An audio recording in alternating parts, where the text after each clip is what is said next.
오늘 에스라 8장 15절부터 20절까지 말씀을 중심으로 내 안에 레위인을 회복하라, 이런 제목으로 함께 은혜를 나누기 원합니다. 사람은요, 누구나 이익보다 좀 손해에 더 민감한 그런 구석이 있습니다.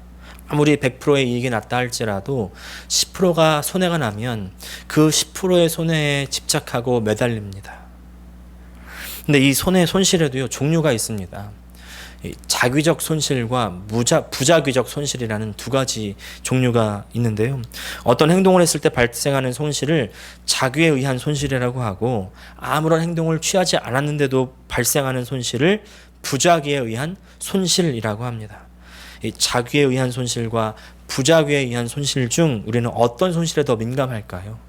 바로 자귀에 의한 손실이 더 민감합니다. 왜냐하면 내가 뭘 잘못했기 때문에, 내가 뭘 했기 때문에 손실이 일어났다고 하면 바로 피부에 와 닿기 때문에 더 체감되고 더 느껴지고 눈에 보이기 때문이죠. 그런데 내가 하지 않았는데도 손실이 일어나고 있다면 그것은 눈에 보이지 않기 때문에 조금 둔감할 때가 있습니다. 눈에 보이는 것에 민감하고 눈에 보이지 않는 것에 둔한 사람을 어떤 사람이라고 할까요? 성경에서는 이 사람을 지혜가 없는 사람이라고 합니다. 왜냐하면 보이는 것은 잠깐이고 보이지 않는 것은 영원하기 때문입니다. 고린도후서 4장 18절 말씀, 우리가 주목하는 것은 보이는 것이 아니요 보이지 않는 것이니 보이는 것은 잠깐이요 보이지 않는 것은 영원함이라. 보이지 않지만 영원한 분, 우리 하나님 아니십니까? 우리의 신앙생활은요, 이 보이지 않는 이분을 믿고 따르고 섬기는 것입니다.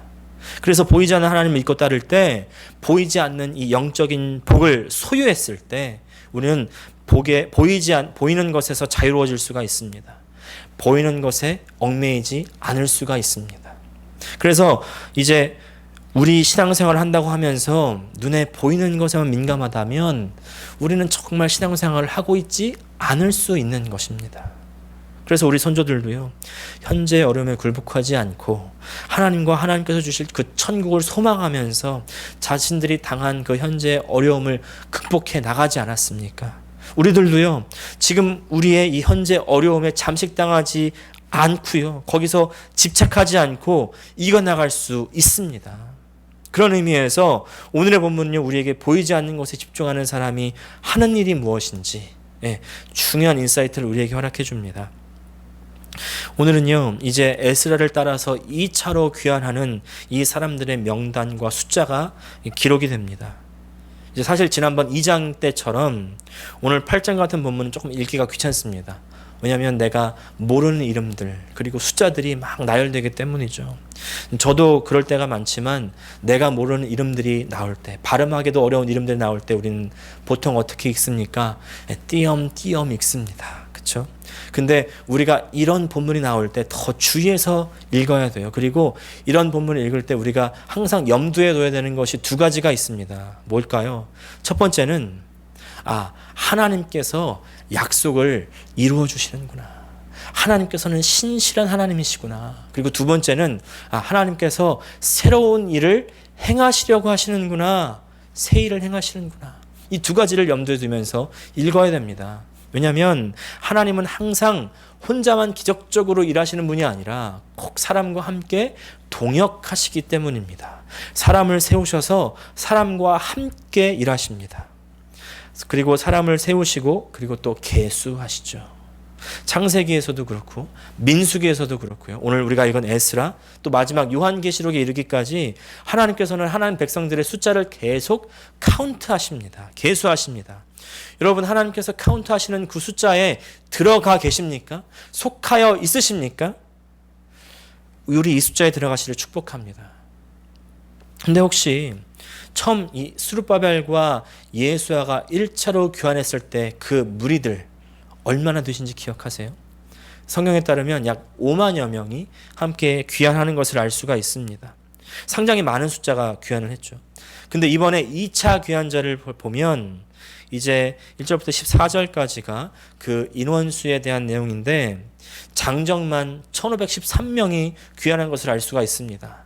다른 사람들도 다 포함해도 맥시멈 2500명에 달하는 숫자였을까요? 5만 명에서 1,500명, 많이 잡아야 2,500명이라고 하는 그 숫자라고 한다면 숫자가 지금 20분의 1로 확 떨어져 버렸습니다. 왜 이렇게 이런 일이 일어났을까요? 1차 귀환부터 2차 귀환까지 벌써 시간은요 80년이라는 시간이 흘렀습니다. 80년이 지나면서 이제 1차 귀환한 사람들은 본국에 돌아가서 어떻게 이 사람들이 살고 있는지를 다 전해 듣게 되지 않았을까요? 처음에는 야, 저 사람들 1차 귀환하는 사람들 고향으로 돌아가서 좋겠다. 나도 가고 싶다. 이런 생각을 가졌을 사람들도요. 시간이 지나면서 이 사람이 소식을 듣고 보니까 생각만큼 좋은 환경, 생각만큼 좋은 상황이 아닌 것을 듣게 되었을 겁니다. 방해가 그렇게 많대. 간 사람들 살기가 그렇게 팍팍하대. 위협도 그렇게 많대. 별별 소리가 다 들렸을 거예요. 우리가 어떻게 그것을 알 수 있습니까? 우리가 지금 이 미국 땅, 이 하와이 땅에 살다 보니까요. 사실 어느 소식에 굉장히 민감하십니까? 우리 본국 소식, 한국 소식에 굉장히 민감하신 분들 많이 계시죠. 아마 이 설교를 들으시는 분 중에서도 그런 분들 많이 계실 겁니다. 그래서 우리가 소식을 듣고 우리 한국에 있는 지인들에게 어떻게 해요? 이런 일이 벌어지고 있대요. 알려주면 그런 일이 있었냐고. 오히려 한국에 있는 사람들은 모르고 있는 일들이 다반사죠. 오히려 미국에 있는 사람들의 소식이 더 빠를 때가 있습니다. 아마 유다 공동체도 이와 비슷했을 확률이 높습니다. 자, 그렇게 소식들을 속속들이 전해 듣게 되었을 때에 이 사람들 마음속에 예루살렘으로 돌아가고자 하는 그런 마음이 있었다 할지라도 접게 되지 않았을까요? 저기 돌아가 봤자 가서 힘들기만 하지. 가서 뭐해, 여기가 좋다. 여기서 그냥 살자. 눌러 앉아서 계속 살게 되는 거죠. 뭐예요? 지금 당장 눈에 보이는 것에만 급급한 사람들인 것이죠. 근데 이 사람들은 지금 뭘 못 보고 있어요? 하나님께서 지금 시작하시는 새로운 역사, 새로운 나라를 건국하는, 새로운 신앙 공동체를 재건하는 그런 놀라운 하나님의 역사는 보지 못하고 있다는 것입니다. 거기에 지금 동참하지 못하고 있는 거예요. 하나님과 함께하지 못함으로 말미암아서 자기에게 올 그 영원한 손실에는 둔감한 사람들인 것입니다. 이와는 반대로 에스라와 함께 예루살렘으로 출발한 이 2차 귀환자들, 이 사람들의 눈에 여전히 그 똑같이 눈에 보이는 환경은 좋지 않습니다. 어려워요. 그러나 이 사람들은 그 역사하시는 하나님의 손길이 보이는 것입니다. 하나님과 함께하지 않았을 때 자기에게 올 영원한 그 손해가 눈에 보이는 거예요. 그래서 하나님의 계수하시는 그 숫자에 들어갈 수 있었던 것입니다. 여러분, 우리에게도 이런 믿음의 눈이 필요한 줄 믿습니다. 보이지 않지만 확실히 존재하는 이 영적인 실제, 이 영적인 복, 하나님께 주시는 이 복을 소유하시기를 축복합니다. 믿음으로 볼 수 있으시기를 축복합니다. 이제 이 2차 귀환 공동체는요, 이 복을 가진 사람들이었죠. 그래서 예루살렘으로 귀환하는 겁니다. 근데 귀환하는데 목적이 있습니다. 그것은 바로 성전에서 예배를 드리는 것입니다. 오늘의 가장 중요한 포인트는 바로 이것입니다. 보이지 않는 것에 집중하는 사람들, 그 사람들은 하나님을 예배하는데 또한 집중하는 것입니다. 하나님을 예배하는데 집중합니다. 2절 말씀 읽겠습니다. 비느하스 자손 중에서는 게르솜이요, 이다말 자손 중에서는 다니엘이요, 다벳 자손 중에서는 핫두스요. 우리가 성경을 읽어 나가실 때 순서에 유의하면서 읽으시면 우리에게 좀 많은 유익이 있는데요. 이제 2장 2절부터 14절까지는 2차 귀환자들의 이 족장, 계보, 또 그 숫자들이 나열되는데 가장 먼저 등장하는 사람들은 제사장들입니다. 제사장 족보입니다. 비느하스는 아론의 손자죠. 그리고 이다말은 아론의 네 번째 아들입니다. 둘 다 제사장들, 특별히 비느하스는 대제사장을 잇는 사람입니다. 이제 그 다음부터 다윗의 계보의 사람들이 나오고 그 위로 쭉 나열되죠. 여기에 참 큰 의미가 있습니다. 2차 귀환하는 사람들 중에서 가장 중요한 사람들은 지금 바로 하나님을 제사하는 제사장들이라는 것입니다. 어떤 분들은요, 제사장 하면 구약의 제사장과 이 신약 시대, 교회 시대의 이 목사를 그냥 연결하는 분이 계신데, 그래서 뭐 목사가 평신도보다 더 중요하다 이렇게 말씀하신 분들 계실 수 있는데, 그건 틀린 얘기입니다. 먼저 제사장과 목사는 전혀 다른 직분이고요. 그리고 종교개혁 이후에 개신교회에서는 전신자 제사장주의를 따릅니다. 다시 말해서 priesthood of all believers. 모든 신자가 바로 하나님의 성직자라는 생각을 따르는 겁니다. 성도라면 누구나 하나님의 부르심을 입은 성직자요 일꾼이라는 거예요. 여러분, 우리가 성직자와 평신도를 나누는 순간 그분들은 어느 시대로 역행하는 것이냐면 중세 시대로 역행하는 거예요. 기억하십시오. 예수를 믿는 모든 사람들은 다 제사장들, 하나님의 성직자라는 것입니다. 그래서 너희는 다 왕같은 제사장이라는 그런 베드로의 편지를 우리는 기억합니다. 베드로전서 2장 9절 보니까 그러나 너희는 택하신 족속이요 왕같은 제사장들이요. 자, 우리 한번 다 따라해 볼까요? 나는 하나님의 제사장이다. 나는 하나님의 제사장이다. 할렐루야. 여러분, 평신도가 아닙니다. 평신도가 아니에요. 신도, 신자입니다. 그리스도인이에요. 목사, 장로는 무슨 특수 계급에 있는 사람이 전혀 아닙니다. 다 똑같이 그리스도인입니다. 그리고 그 그리스도인은 모두 다 하나님의 제사장이라는 거예요. 왜 그렇겠습니까? 여러분, 제사장은요, 모두 그 백성들에게 위임을 받고서 제물을 들고 속죄의 제물을 하나님께 바치고 그 하나님과 죄인들을 연결하는, 중재하는 사명을 맡은 사람들입니다. 그런데 이제 그 예수 그리스도께서 자신의 몸을 십자가에서 들이심으로 말미암아 이제 믿음으로 그 예수 그리스도의 십자가의 보혈을 소유한 우리는요, 다른 제사장이 필요 없어요. 우리가 직접 예수 그리스도의 십자가의 보혈을 들고 하나님 앞에 나아갈 때에 우리는 하나님과 화해할 수 있는 그 길이 열려진 줄 믿습니다. 구약 시대에는 이 제사장이라는 사람이 하나님과의 관계를 중재해 주었는데, 이제는요, 예수 그리스도를 믿어서 영접한 우리들은 우리 중간에 하나님과의 나와의 사이에 아무런 중재의 손길도 도움도 필요 없게 된 겁니다. 그래서 나이가 적건 많건, 여자건 남자건, 돈이 많건 적건, 사회적인 어떤 페임이 있든 없든 그 누구라도 예수 그리스도를 통해서 하나님께 나아갈 수 있고 하나님 만날 수 있는 것입니다. 그렇게 하나님 만나면 하나님께서 우리에게 만족을 주세요. 하나님께서 우리에게 기쁨을 주세요. 하나님께서 우리에게 은혜를 허락해 주시는 거예요. 여러분, 그런 경험 안 해보셨습니까? 내가 예배를 드리러 성전에 나와서 앉았는데 근데 내 마음이 너무 포근한 품에 안긴 것 같은 그런 느낌.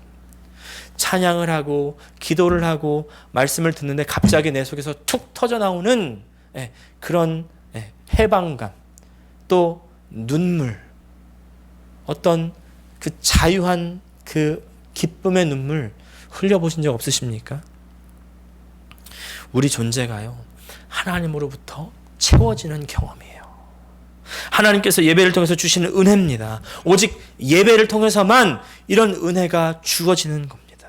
이런 예배 경험하고 나면 다른 데서 만족을 찾을 필요가 없어요.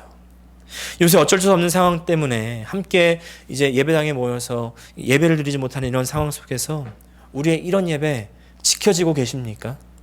여러분, 우리가 예배를 잊어버리면요, 우리의 신앙을 잊어버리게 됩니다. 교회에서 함께 예배드리면 더 좋겠지만, 그러나 그럴 수 없는 상황 가운데 매주, 매일, 또 나와 하나님과의 정한 그런 시간 안에서 예배를 드리시기를 축복합니다.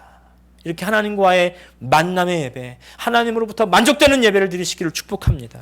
그렇게 예배를 드리고 하나님 만나고 만족을 얻고 그런 경험이 있으면요, 세상의 즐거움, 세상의 쾌락 탐하지 않게 돼요. 나의 그런 욕구, 정욕 다 내려놓을 수가 있습니다. 나의 본질의 갈망이 충족되기 때문입니다. 채워지기 때문이에요. 근데 하나님 만나지 못하고 있으면 그때부터 다른 것을 찾기 시작하죠. 사람들 찾기 시작하고요. 세상의 쾌락 찾기 시작합니다. 그렇게 중독이 시작되는 거예요. 여러분, 요새 현대인들이 가장 많이 중독되어 있는 것 있죠? 뭐예요? 바로 핸드폰. 여러분, 무엇으로부터 중독이 되어 있으십니까? 거기서 나오셔야 돼요. 모든 중독에서 벗어나는 길은요, 단가 한 가지입니다. 바로 내 존재가 하나님으로 채워지는 거예요. 반대로 내 본질적인 갈망을 하나님으로 채우지 않으면 우리 다른 것을 찾아가게 됩니다. 성경 읽다 보면요, 하나님 떠난 사람들이 무엇을 찾아가게 되는지를 잘 발견하게 되는데 참 재밌습니다. 먼저 최초의 살인자 가인. 가인이 하나님으로부터 심판받고 하나님 떠나서 그가 먼저 한 일은 뭐냐면 자기만의 성을 세우는 것이었습니다. 에녹이라는 성을 세웠어요. 자기를 지켜주던 하나님이 더 이상 자기와 함께하지 않으니까 자기 스스로 자기를 지켜야 할 필요성을 찾게 된 건 아니겠습니까? 자, 또 그 이후로부터 이제 가인의 후손들이 무엇을 했는지 보면 재밌는데, 라멕이라는 사람은요, 한 아내로 만족하지 못하고 두 번째 아내를 또 맞이하게 됩니다. 또 라멕의 후손들의 행적을 보니까 또 가축을 치기 시작하고요, 악기를 만들기 시작하고 여러 가지 기구를 만들면서 그렇게 문화를 만들어가기 시작합니다. 하나님 떠나니까 성적인 쾌락을 더 추구하는 것이고, 또 음악, 기술, 이런 문화를 발전시켜 가면서 자신의 감정적이고 또 지적인 욕구 같은 것들을, 이 정신적인 욕구를 충족하려는 것입니다. 그러나 아무리 기술을 많이 발전시켜도, 아무리 좋은 정말 지식을 발전시켜도 사람은요, 만족하지 못하는 거예요. 왜냐하면 원래 하나님으로만 채울 수 있는 그 영혼의 빈자리는 하나님으로만 채울 수 있기 때문입니다. 사실 우상 숭배의 본질이 탐욕이라는 건 아십니까? 우상이라고 하면 그냥 모형을 갖다 놓고 그것을 대신해서, 하나님 대신해서 자신의 신으로 그렇게 모시는 것이라고만 생각해서는 안 돼요. 우상, 많이 말씀드렸던 것처럼 하나님보다 더욱 사랑하는 그것 아니겠습니까? 근데 왜 하나님보다 그것을 더 사랑해요? 바로 내가 사랑하는 그것을 통해서 내 욕구를 채우기 때문입니다. 여러분, 우상을 숭배하는 사람들 보세요. 우상을 숭배하면서 자신의 욕구만 채우려고 하지 그 우상을 존경하거나 경외하거나 사랑하는 사람은 없습니다. 다 우상을 내 욕심을 채우기 위한 도구로 이용하는 거예요. 그렇기 때문에 우상을 숭배하는 사람들에게 자기 희생이라던가 이웃사랑이라는 모습은 발견할 수가 없는 거죠. 근데 잘 보세요. 이 시대에 하나님 섬긴다고 하면서 저렇게 이웃사랑과 자기 희생이 없는 사람들 많이 발견하게 되지 않습니까? 아니, 요새 너무나 많지 않습니까?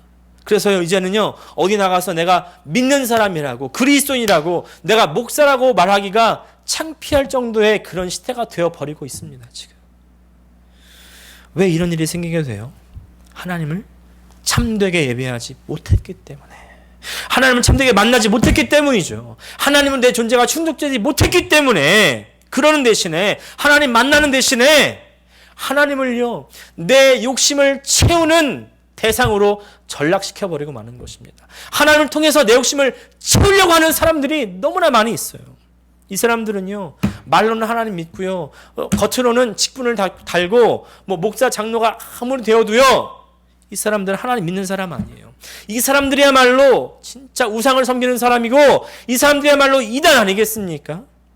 우리는요, 말로만 하나님 믿는 사람들이지 않기를 축복합니다. 이런 사람들 때문에 정말 믿는 사람들이 설 자리가 없어지는 거예요. 여러분, 우리 안에 이런 자기 이웃 사랑과 자기 희생의 그런 모습이 있으십니까? 저는요, 이제 이 말을 하면 참 부끄럽습니다. 왜냐하면 이 세상 사람들이 이 설교를 듣고서, 아니 김 목사 정말이야? 정말 그리스도인 가운데 그런 이웃사랑의 모습이 있어? 자기 희생의 모습이 있어? 이렇게 반문할까 봐 이제는 두려워요. 여러분, 우리가 아무리 이렇게 강단에서 외친들 저 세상 사람들이 믿어주겠습니까? 정말 우리 예수 믿어야 됩니다. 하나님 믿으며 자기 욕심 채우는 것 말고 예수 믿으시기를 축복합니다. 여러분, 이게 예수님께서 가셨던 길 아니에요? 그것이 십자가의 길 아닙니까? 나를 다 버리면서까지 이웃을 사랑하신 거예요. 사랑할 자격이 없던 그 사람들을 사랑하신 겁니다. 예수 믿고 내 욕심 내려놔야 됩니다. 내 모습, 이런 모습이 없다면요, 말로 하나님 아무리 뻔질나게 믿어도 탐욕에 사로잡혀 있는 거예요. 결국에는 우상숭배하고 있는 겁니다. 탐욕에 사로잡혀서 거기서 종 노릇하는 거예요. 성경이 말하는 죄의 종입니다. 성경에 이것을 잘 이해할 수 있는 그림이 있는데 바로 요셉 이후의 이스라엘 백성들입니다. 총리 요셉 당시의 이 이스라엘 백성들, 당시에는 이제 가족이었죠. 이스라엘과 그의 가족들은 기근 때문에 애굽 땅으로 왔습니다. 죽지 않기 위해서. 근데 거기서 좀 있다 보니까 이집트가 살기가 너무 편해요. 너무 풍족한 그런 음식들, 또 좋은 환경들, 여기 계속 살자 이렇게 눌러 앉게 되는 거죠. 그리고 하나님께서 아브라함에게 가라고 명했던 그 곳으로, 그 땅으로 돌아가지 않는 겁니다. 먹을 것과 또 좋은 환경이라는 욕심을 따라 행했던 이 이스라엘 백성들의 결론은 어떻게 됩니까? 결국엔요, 이집트의 노예가 되어버린 것 아니겠습니까? 400년 동안이나 노예 생활을 합니다. 오늘 본문의 유다 백성들도 마찬가지였죠. 이 사람들 역시 하나님 섬기기를 포기하고 저 바벨론의 우상, 저 이방의 신들을 따라갔을 때 결국 누구의 노예가 되어버려요? 바벨론의 노예가 되어버린 것 아니겠습니까? 하나님을 제외한 그 어떤 것도 우리가 사랑하면 할수록 우리를 노예로 만들어버립니다. 얽어맵니다. 짓누릅니다. 착취합니다. 서창희 목사님이 쓴 내 인생 여기서 끝나지 않는다라는 책에 한 일화가 나옵니다. 세계적인 탑 모델로 활동했던 이 제니퍼 스트릭랜드라는 분이 계신데, 이분이 이제 유명한 명품 패션 브랜드 이 알만이라는 그 브랜드에서 모델로 활동을 했습니다. 이분이 자신의 모델 활동을 뒤돌아보면서 Girl Perfect라는 책을 썼는데, 이 책을 보니까 이분이 젊었을 때 정말 숨도 못 쉴 만큼 아주 매력적인 남자와 사랑에 빠지게 되었다는 겁니다. 보통 우리가 사람 사랑하면 어떻게 돼요? 간슬게 다 빼놓고 다 사랑하잖아요. 다 줘버리잖아요. 네. 마치 네가 뭘 좋아할지 몰라서 다 준비했어. 이런 식으로 내가 다 그 사람을 위해서 그 사람이 좋아하겠다 싶은 것들은 다 내어주는 거예요. 물질 내어주고 내 몸 바치고 내 영혼 바치고 모든 걸 다 바쳐서 사랑했다는 겁니다. 근데 이 사랑을 사랑하면서 사랑하는 마음은 좋았지만 동시에 그 마음 가운데 불안감이 자리 잡다라는 거예요. 뭐냐면 이 사람이 나를 떠나면 어떡하지? 이런 마음이 있다는 겁니다. 같이 있을 땐 분명 행복한데 또 헤어지고 나면 불안한 상태가 지속되었다는 거예요. 이분이 이 책에서 이렇게 쓰고 있습니다. 나는 그가 내 마음속의 열망, 무조건적인 용납과 결코 떠나지 않는 사랑에 대한 열망을 채워주기를 바랬습니다. 하지만 그는 내 속의 열망을 채워주지 못했습니다. 제니퍼 스트릭랜드가 사랑했던 이 사람, 결국 그가 원치 않았던 헤어지기 전까지는요, 제니퍼는요, 자기가 사랑했던 이 사람의 노예로 살아갔던 건 아니겠습니까? 그리고 헤어지고 나니까 아무것도 남는 것이 없었고 결국에는 실망과 슬픔만 거기에 남아있더라는 겁니다. 이 사랑을 다른 말로 하면 뭘까요? 그것이 바로 예배입니다. 예배는요, 날 만족시켜주는 그 대상을 사랑하는 거예요. 세상의 것은 우리가 사랑하면 할수록, 예배하면 할수록 우리를 잡아먹습니다. 우리를 노예로 전락시켜 버립니다. 더 얽어매고 점점 우리를 중독 상태로 빠져들게 하죠. 돈 예배해 보세요. 우리 점점 더 돈이 없다고 느낍니다. 부족합니다. 아무리 돈을 벌어도 돈에 쪼들리며 살아가요. 또 외모를 예배해 보세요. 아무리 예뻐지려고 발버둥을 쳐봐도요, 거울을 보면 만족할 수 없어요. 저 눈을 좀 더 고쳐야 될 것 같고, 코를 좀 더 높여야 될 것 같고, 턱을 좀 더 깎아야 될 것 같아요. 만족이 없습니다. 또 내 지식을 예배하면 아무리 공부해도 자격증을 따고 박사를 따고 포닥을 하고 교수가 돼서 아무리 좋은 연구 성과를 내도 다른 사람들은 더 뛰어나, 나보다 더 뛰어난 사람들이 있어요. 부족합니다. 나는 계속 쪼그라들어요. 내 인생이요, 내가 추구하는 그것에 점점 질질 끌려가는 겁니다. 중독된 겁니다. 오직 하나님 한 분만 우리가 사랑할수록 우리를 더 높여주시고요, 더 사랑해 주십니다. 우리를 만족시켜 주시고 우리를 자유케 해주시는 거예요. 여러분, 우리는 하나님을 예배해야 됩니다. 우리 하나님만 사랑해야 됩니다. 내 안에 하나님을 예배하며 하나님을 더욱 사랑할 수 있는, 섬길 수 있는 제사장이 있으십니까? 레위인이 있으십니까? 하나님을 향한 그 레위인, 하나님을 향한 그 제사장, 그 마음을 회복하시기를 축복합니다. 에스라가 이제 2차 귀환을 위해서 온 백성들을 이끌고 떠나는 거예요. 근데 가다가 강가에 머물러서 3일 동안 쉰 다음에 중간 점검을 해보니까 하나님을 섬겨야 되는 레위인들이 없는 것을 발견합니다. 15절 말씀입니다. 내가 무리를 아하와로 흐르는 강가에 모으고 거기서 3일 동안 장막에 머물며 백성과 제사장들을 살핀즉 그 중에 레위 자손이 한 사람도 없는지라. 깜짝 놀라서 에스라가 레위인을 데려오죠. 17절 하반절 말씀입니다. 우리가 하나님의 성전을 위하여 섬길 자를 데리고 오라 하였더니.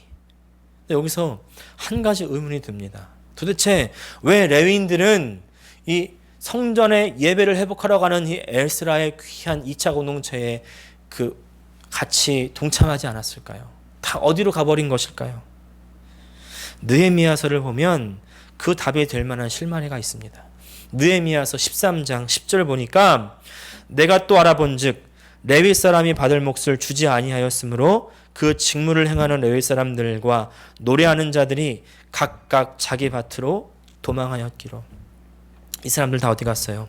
하나님을 섬기고 제사와 성전을 세워야 할 이 사람들이 자기의 받을 몫이 없다고 다 자기 살 길 찾으러 자기 밭으로 도망가 버린 겁니다. 여러분, 이것이 지금 우리 교회의 현주소 아닙니까? 이것이 우리 목사들의 현주소 아니에요? 다 돈의 노예가 되어버렸습니다. 물질의 노예가 되어버렸어요. 다 사례비 많이 주는 곳으로 떠나가 버려요. 다 큰 교회 그 좋은 환경의 사역지로 다 떠나가 버리는 거예요. 내 탐욕에 빠져서 탐욕을 예배하고 하나님을 참되게 예배하지 않고 있다는 증거 아니겠습니까? 사랑하는 여러분, 지금 당장 보이는 것에 마음 뺏기지 않으시기를 축복합니다.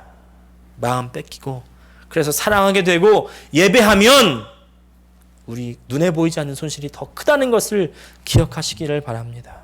노예가 되어버리는 거예요. 유다 백성들에게는요, 그의 삶의 근간이 되는 이 제사의 회복, 예배 회복이 가장 중요한 이슈였습니다. 에스라는 이 사실을 아주 정확하게 파악하고 있었고 그것을 바로 세우러 출발하는 거예요. 여러분, 중심을 바로잡으면 다른 일을 다 저절로 풀려버립니다. 우리는요, 우리 삶의 중심인 예배를 바로 세우시기를 축복합니다. 여러분, 그래서 우리 교회가요, 9월 달부터 하루에 한 장씩 성경을 필사하는 운동을 시작하려고 합니다. 많은 분량을 쓰지 않을 거예요. 하루에 한 10절 정도 되는 분량으로 이제 한 주간 계도 기간을 거쳐서 9월 둘째 주부터 우리 함께 성경을 써 나갈 텐데, 제가 다음 주에 성경 본문 범위를 알려드리겠습니다. 함께 나가면서 하나님 만나고 하나님 예배하고 하나님 사랑하고, 그래서 그렇게 하나님을 경험하실 수 있는 그런 예배로 하나님께 영광 올려드리는 저 여러분 되시기를 예수님의 이름으로 축복합니다. 기도하겠습니다.